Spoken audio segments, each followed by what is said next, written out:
Okay, has this internet now decided to be connected? It's Friday, the 31st of July, 2026. It's the end of the 7th month already. Who could have thought it?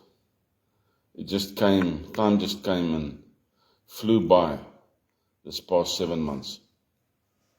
And we are incredibly busy with the executive orders and things like that. So let's see what today holds. We're looking at a whole lot of executive orders and stuff that will have to be worked through and that will have to be implemented when the time comes. And I'm going to have a look at, this is quite an interesting one as well. We've spoken a lot about educational reform, Leonard. Maybe we should look at mining. Let's look at mining. We look at mining this morning. Rudy, good morning. This is a good one. Because this is one of the, good morning, Mani. This is one of the things where the people of South Africa, Andrew, good morning, where the people of South Africa will prosper when the time comes. Now, we understand that since the early ages, when I say early ages, I'm talking about the 1800s, when the British came to Africa and they realized that in Africa there's huge amounts of gold and diamonds, etc., etc. They found out ways how to extort these minerals from the Africans and from the Boer, specifically in South Africa. You see, the Boer just wanted to farm. But the Afrikaner, the Boer Afrikaner and the Englishman wanted the gold. So they were mostly the guys that would go to the gold fields. And some Boer also went to the gold fields and to the diamond fields, etc., and left their farms. Their farms became derelict because they wanted a quicker way of making money. So this morning, let's look at something that's quite controversial in the world, right? The good thing is that in the 1800s, they didn't understand something called platinum. They didn't understand rare minerals, what we need today for various things. So we still have wealth in the nation, and quite a bit of it. It's just in the wrong hands, right? Let's have some coffee. Let's have some coffee.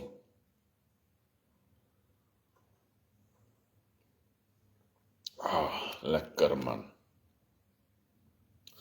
Our subject today is the nationalization of mining resources, state and federal revenue sharing, and local economic empowerment.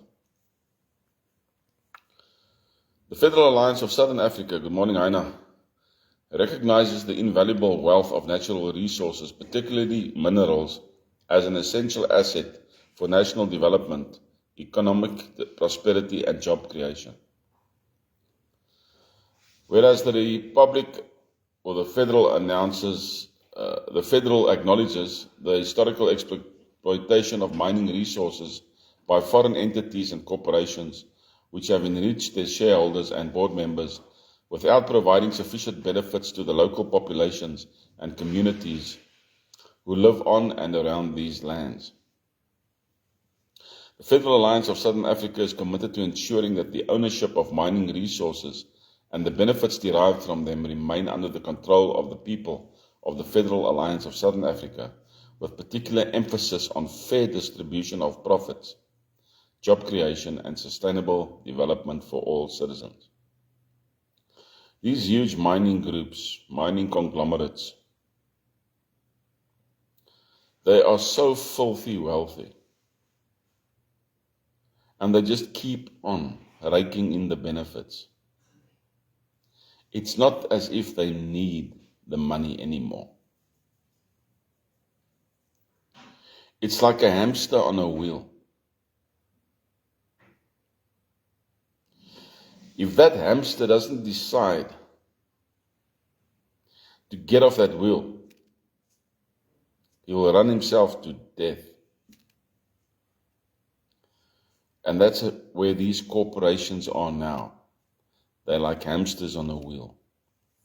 They can't get enough. That wheel just keeps on going. They can't get enough. Think about it like this. Way back, when all of this started, especially in countries like Botswana, Namibia, and a fair bit in South Africa, here they came in with their colonial might. But what they did was the following. You see, the African did not appreciate what was in the ground. What the African wanted was the food and place for his cattle to walk and eat and do what they want. So these concessions came out with whatever's in the ground, we'll take out, but we'll leave you what's above the ground. And if we build on your ground, we'll give you 1 penny for that piece of ground that we build on. And the chiefs of those days, they were like, yeah, that's a good deal. My cattle can still graze.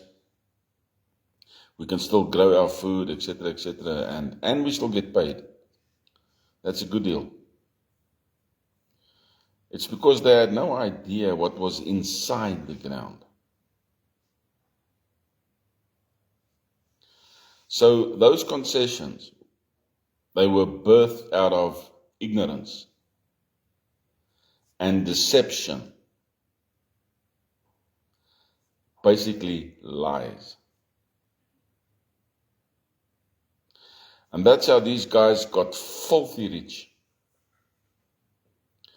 And a lot of families have now inherited money from these filthy rich thieves. That's corruption on a grand scale. A grand scale. So the governments took over that idea.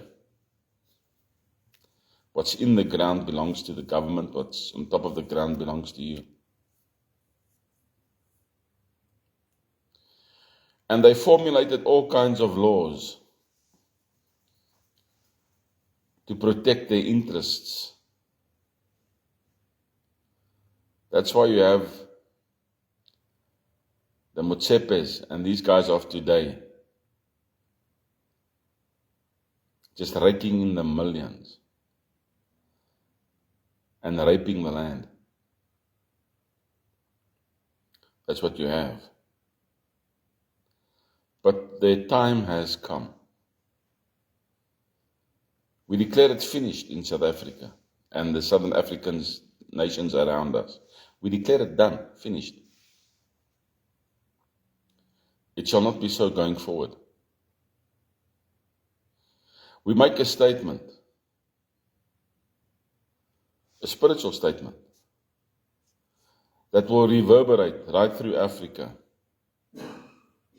and eventually into the other nations, where the governments will lose their control of what's in the land through common law.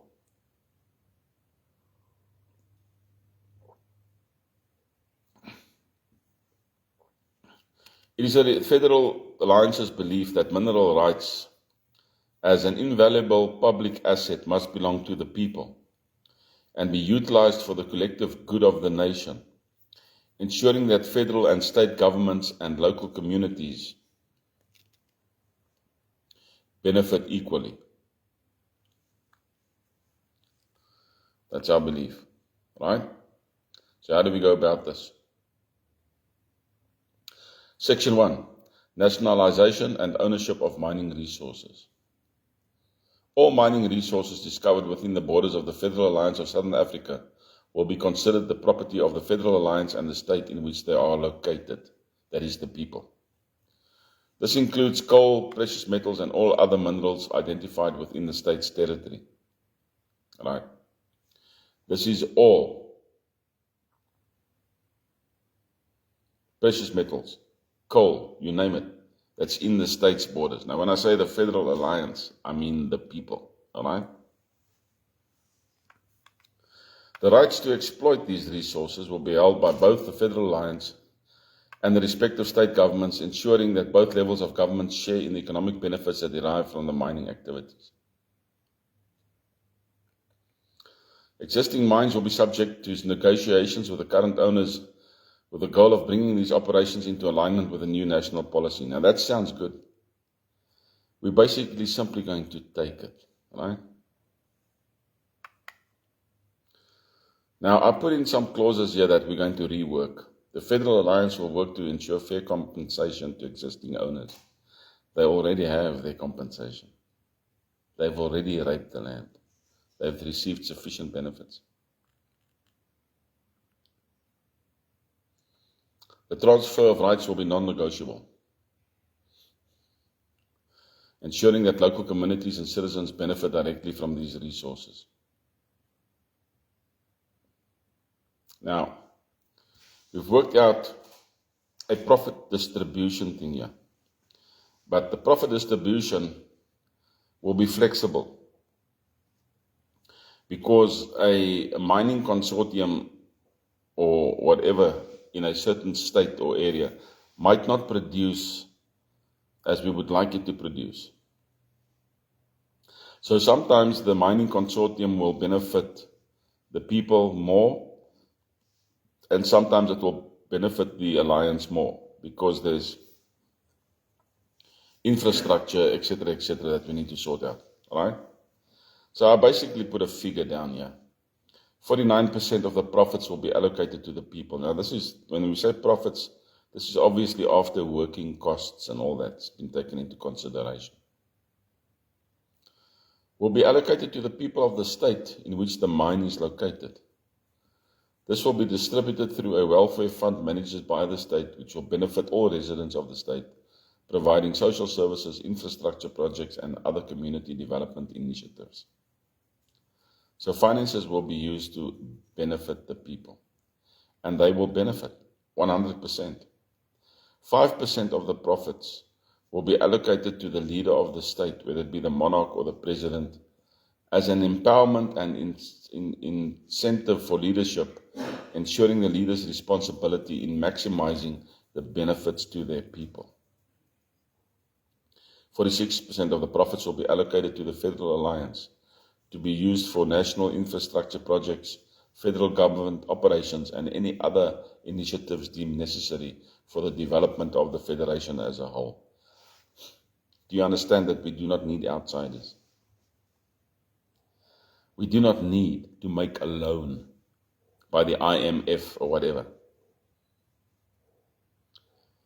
We just sell what we have. Simple mathematics, man.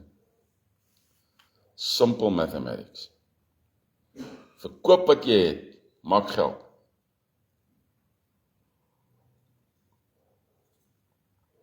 Job creation and local workforce empowerment.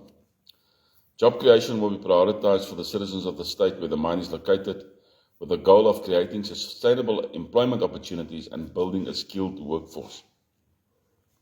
So, the state will benefit first with the workforce, right? Your people will be employed first.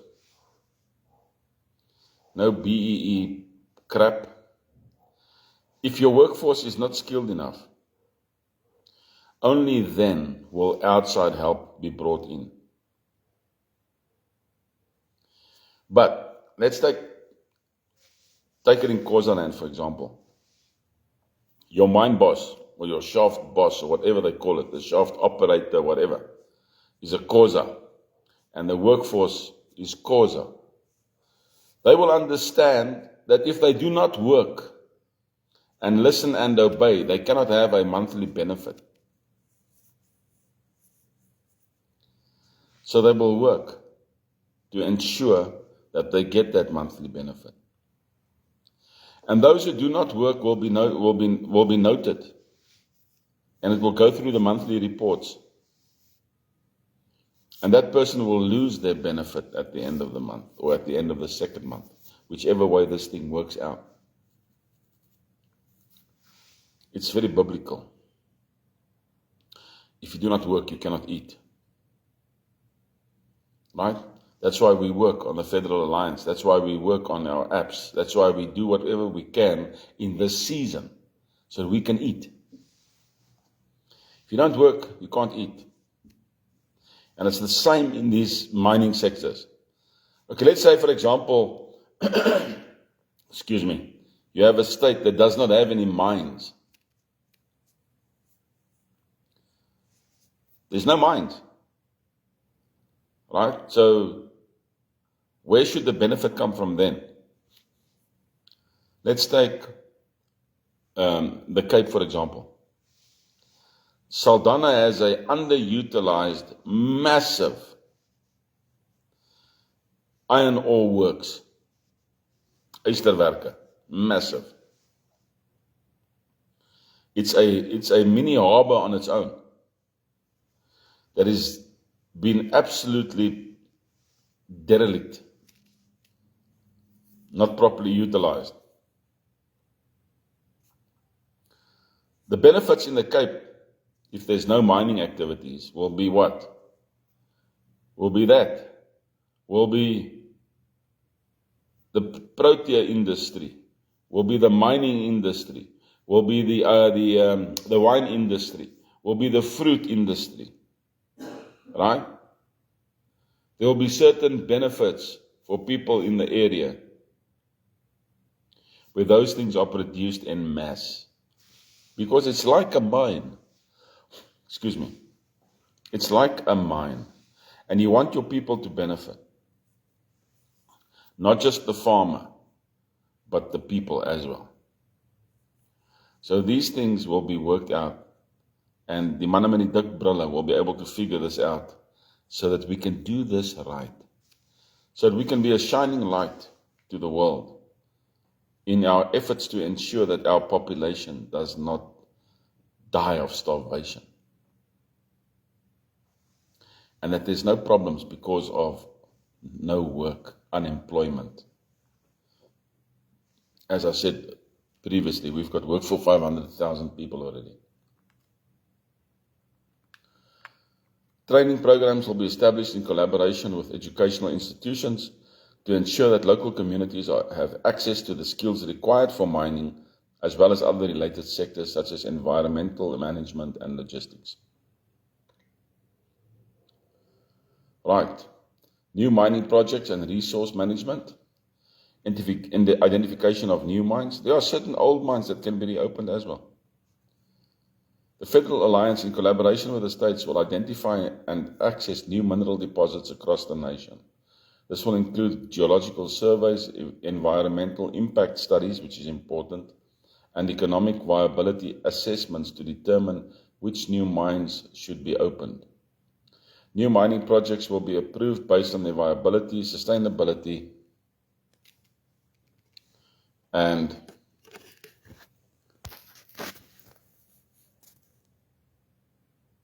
ability to contribute meaningfully to national development and economic growth. Now, give me a second here. I'm just going to put on my Wi-Fi.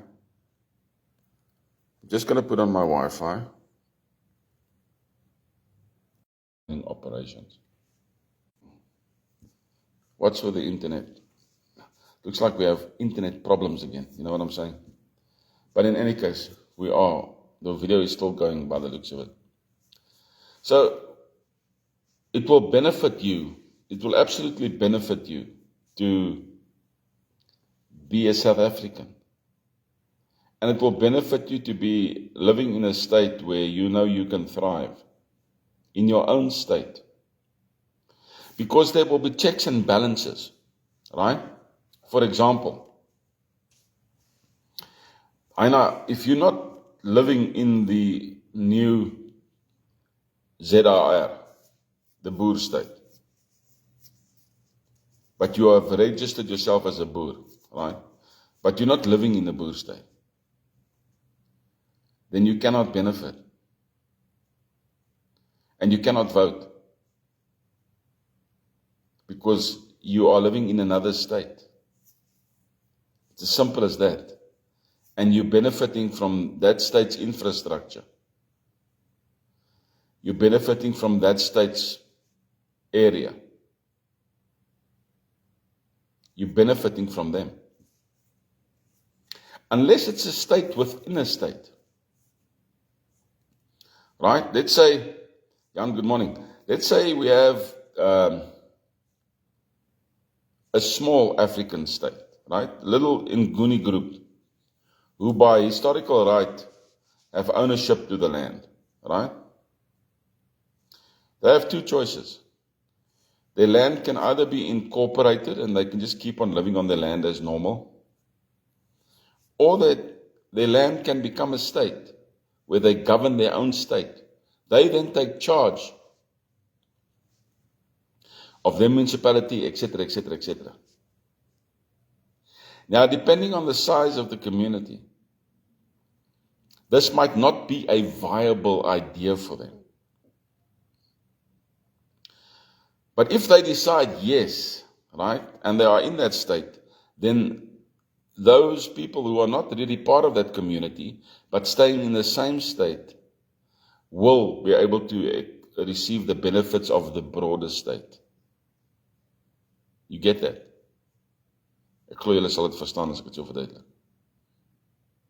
Because the state itself is too small to have a mine or whatever. Just a farming section. Right? Just a farming community or a farming area or a farming town. There's no viable minerals or mining activities or even wine farms, etc., etc., where you can benefit from. There's no real benefit access except the fact that you can farm there and live there. Right? Klein dorpie met 'n tandarts. That's all. So that section is then incorporated either as a state within a state, or the borders of the state that they are in simply increases. All right? Simply increases. So that is where we are at with the mining activity thing. It's something that will be explained with the launching of the Federal Alliance when we get to the place of secession. Now there's another 3 pages of this section about monitoring, annual review, etc., etc., that we do not need to go in this morning. But there's one thought that I want to discuss with you guys. And leave a comment if you can, you know. There's one thought. We have 2 lines of change. The one line we've been working on, or the one paradigm shift we've been working on for years now, right? Since 2022, 2023, 2024, 25, 26. We're into our 5th year now of working on this one paradigm shift. And that is to break the states away into their own states and to have a boer state, everything taking place simultaneously and through secession. That's the one method that we've been working on. But there's another method. And the method is a second paradigm shift, where we take all that we have decided, because we still need to go down this road. There's no other way. But instead of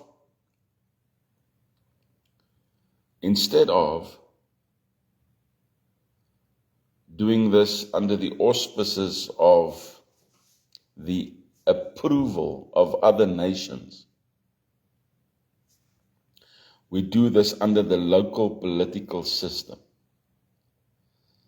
where we, before 2029, we register as a non-political political party.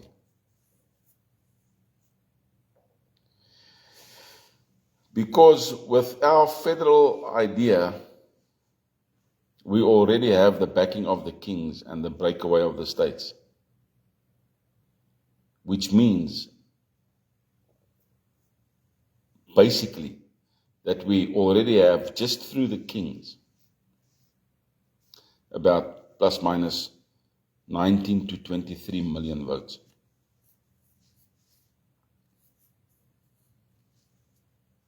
That's another paradigm shift.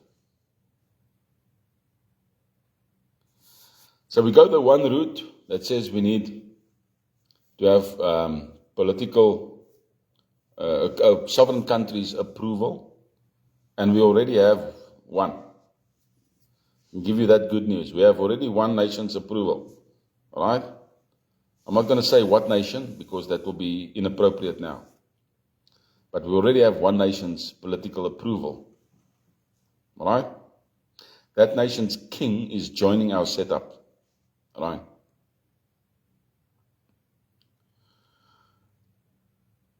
That's the one way of doing it, which we have been working towards.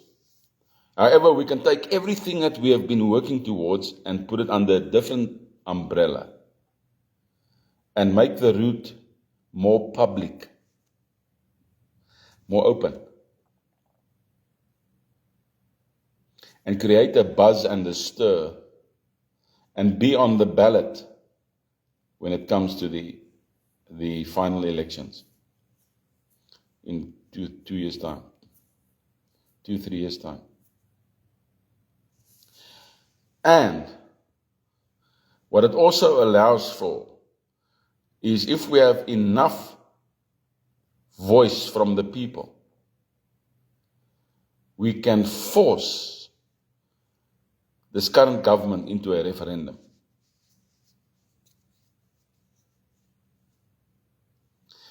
And when that happens, they will try to resist, and then the other section of what we have been discussing comes into play. Andrew, you understand what I'm saying? The other section comes into play, right? So the Free State, the road, Lichtenburg, Prieska situation will not change. That section cannot change, it's prophetic. But the paradigm to get there is what can change. Are you with me? Staan julle wat ek sê? Moet ek dit in Afrikaans sê?